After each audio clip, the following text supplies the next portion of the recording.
धन्यवाद दिनेश जी। सवाल तो पूछे ही जाने चाहिए। अगर ताशकंद समझौते के खिलाफ भारतीय जनसंघ प्रदर्शन कर रहा था तो वो देशद्रोह था।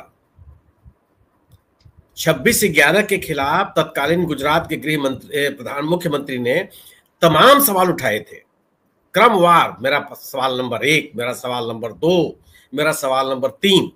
क्या वो देशद्रोह था? बिल्कुल नहीं था।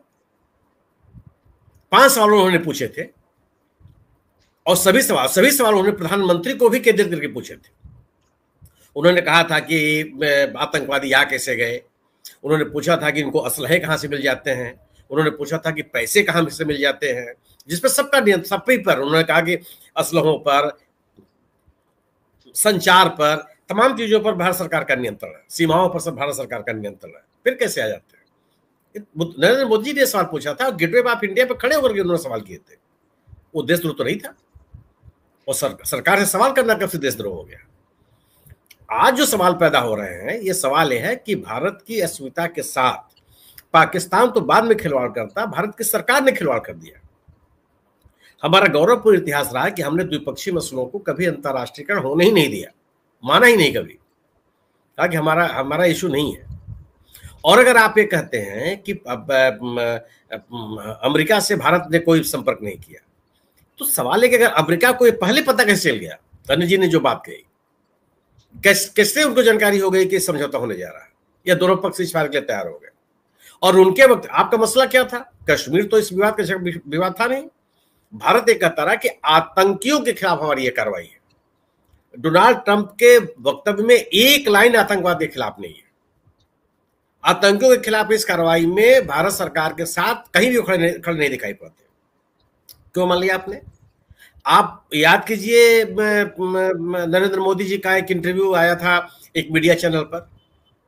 उन्होंने कहा कि हम किसी बड़े देश का हस्तक्षेप क्यों स्वीकार करते हैं, लव लेटर क्यों लिखा जाता है, ये बंद होना चाहिए। ये बातें कही थी, उन्होंने खुद कही थी, कोई हमारी आपकी कल्पना का विषय नहीं है।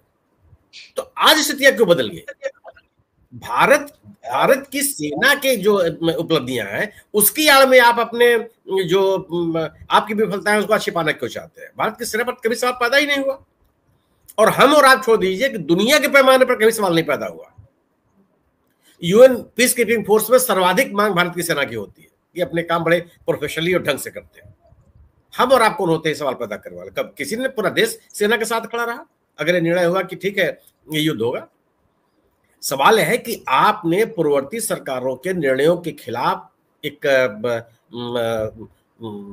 सैनिक संघर्ष की स्थिति पैदा की। इसके पहले कितने बार आतंकी हमले हुए हैं, सरकारों ने अपने तरीके से उसको निपटा, कोई आंतरिक संघर्ष में नहीं शामिल हुआ, क्योंकि हमारी प्राथमिकता अलग थी। आज अगर आप संघर्ष में उतर गए तो फिर तीसरे व्यक्ति का हस्तक्षेप क्यों आपने स्वीकार किया? ठीक है, शीर्ष युद्ध के पक्ष में हमारे जैसा कोई नागरिक नहीं है, लेकिन अगर युद्ध शुरू हो गया तो किसी परिणाम तक जाना चाहिए ना। और अगर आपके ऊपर दबाव नहीं था तो इस सीज फायर को कंडीशनली क्यों नहीं स्वीकार किया आपने? आप शर्त लगाते कि हमारी क्या क्या शर्तें हैं, हम ये चीजें चाहते हैं, अगर आपके ऊपर कोई दबाव नहीं है।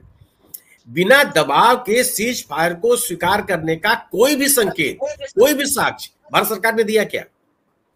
एक डिक्टेशन है और उसको आप स्वीकार कर लेते हैं।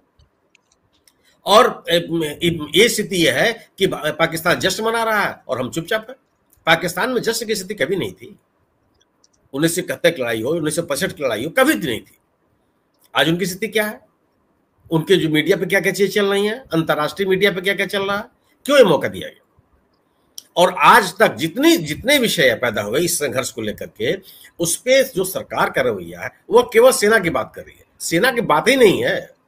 सेना ने जो किया है और सेना जो करेगी या जो उसको दायित्व सौंपे जाएंगे उस पर किसी कोई बहस नहीं। भारत और पाकिस्तान के सैन्य क्षमता में कोई तुलना नहीं है। अमेरिका, भारत और पाकिस्तान दोनों को एक तराजू पर तोल देता है, आपको कोई आपत्ति नहीं है। दोनों हमारे प्रधानमंत्री जी विश्व गुरु हैं, उनको और शहबाज शरीफ को एक पलड़े में रख देता है, आपको कोई आपत्ति नहीं है। पाकिस्तान की स्थिति हमारे उत्तर प्रदेश के बराबर की है, वो भारत जैसे विशाल देश के सामने उसकी तुलना कर देते हैं, हमको कोई आपत्ति नहीं है और स्वीकार कर लेते हैं।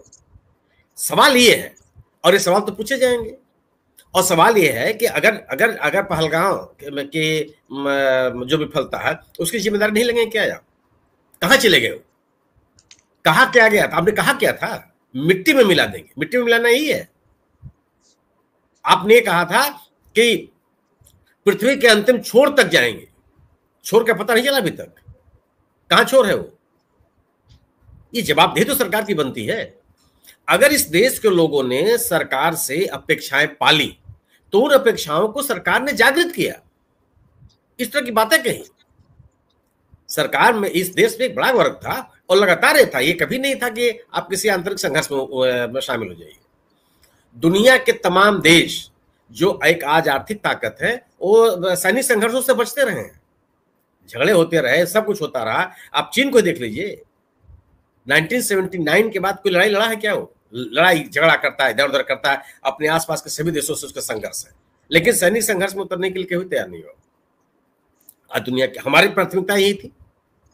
1971 के बाद हम लगातार टालते रहे, चाहे 26/11 का मामला रहा हो, चाहे करगिल का इशू रहा हो, चाहे इस सरकार में भी उरी और पुलवामा की बात रही हो। सैनिक संघर्ष टाले जाते रहे कि ठीक है, क्योंकि आपको पता नहीं है क्या? ये आज पता चल रहा है कि पाकिस्तान परमाणु सबसे सुसज्जित एक देश है। ये तो पहले ही पता था। उसके ऊपर कोई जो एक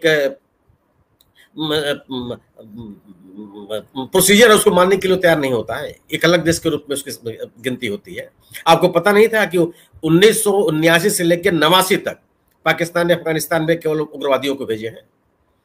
1948 में जब कश्मीर में कोई भारत पाकिस्तान की सेना आई थी, कबायलियों को भेजा उन्होंने। तो उनके तरीकों को तो आप इतिहास से हम परिचित हैं, और आज आप उसका आड़ लेने लगे। आज उसकी बात कही जाने लगी। आज डोनाल्ड ट्रंप ने कहा, उन्होंने आज फिर एक ट्वीट किया। उन्होंने कहा कि भारतीय प्रधानमंत्री ने बातचीत में कहा कि वहां से गोली चलेगी तो इधर से गोला जाएगा। ये क्या है? ये नौबत आई कि आप हमारे मामले में पाकिस्तान क्यों बोल रहा? कश्मीर को लेकर के इस सरकार ने कहा कि कश्मीर कोई इशू नहीं है। जम्मू कश्मीर में तमाम लोगों के खिलाफ मुकदमे दर्ज हुए जिन्होंने कश्मीर को विवाद की संज्ञा दी। कई कार्रवाइयां हुई। भारत हमारा स्टैंड हमेशा से रहा कि भारत कश्मीर जम्मू कश्मीर भारत का अभिन्न अंग है, इसमें कोई विवाद नहीं हुए, अब कोई बात नहीं हो रही। डोनाल्ड ट्रंप कहते हैं कि हम बात करेंगे, हम मध्यस्थता करेंगे और किसी दूसरी जगह बात करेंगे। भारत तो कभी नहीं स्वीकार किया। भारत ने कहा कि हम द्विपक्षीय मसलों को द्विपक्षीय मानते हैं और दोनों देश आपस से बात करेंगे। अंतर्राष्ट्रीयकरण के खिलाफ हम हमेशा रहे। तो राजनयिक जो विफलताएं हैं उसकी बात तो होगी ही होगी। आखिर ये सीज फायर हुआ तो क्यों हो गया? उसकी शर्तें क्या थी?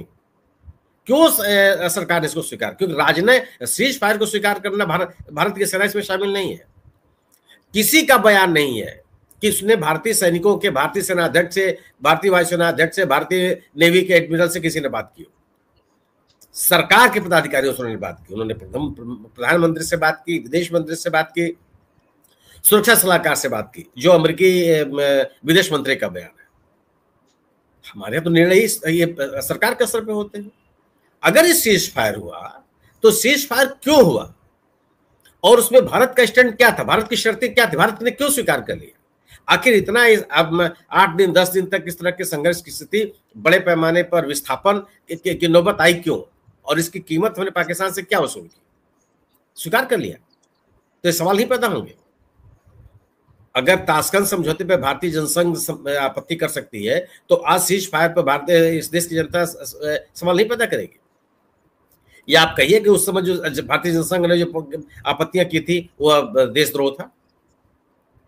आप ये बात कही जा रही है कि पूरे मामले का राजनीतिकरण किया जा रहा है। राजनीतिकरण कौन कर रहा है? कल भारतीय जनता पार्टी की आईटी सेल के आप ट्वीट्स देख लीजिए, किस तरह के ट्वीट आए हैं। आप ये युद्ध के समय में इस तरह के ट्वीट आते हैं क्या? आप उसमें राजनीति करने की कोशिश किसने की?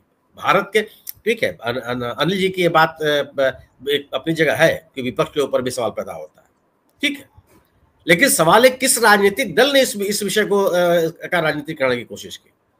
भारतीय जनता पार्टी ने जवाहरलाल नेहरू से लेकर के सोनिया गांधी तक तमाम सवाल पैदा किए अपने ट्वीट में, विभिन्न संघर्षों का हवाला देकर के। इस संघर्ष के दौरान भी भारतीय जनता पार्टी ने प्रधानमंत्री जी के रूप को एक अलग तरह से प्रस्तुत करने की कोशिश की।